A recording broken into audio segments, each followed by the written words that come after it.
我叫马一热，加纳木汗，我住在乌鲁木齐。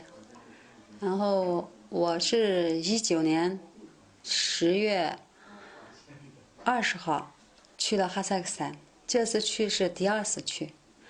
然后11月5号回来的。我第一次去是16年去过，还带上父母。然后我还要去过泰国，还要去过迪拜。我们出国都可以，然后我自己也可以探亲，看看哥哥。这次我去的就是看哥哥去的。我的护照办了很多年了，一直在我手里。然后我每次办签证很容易的，然后想去哪儿都可以。哎，库尔班江儿子你好。你好。怎么样？最近怎么样？挺好的，挺好的。忙不忙？都挺好的。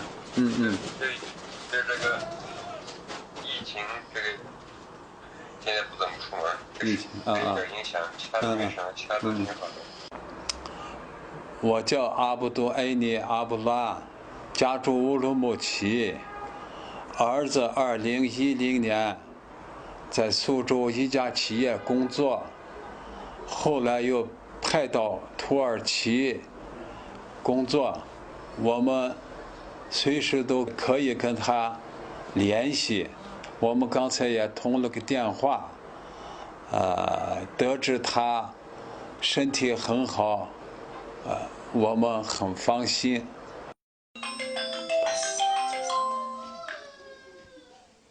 예, қандай жақсы ма? Жақсы, өздері қандай? Жақсы жатырмыз. Біз де жақсы жатырмыз. Сол өздеріңмен хабарласып, жағдайларыңды жатырмыз. Жақсы, өздерің көргендей.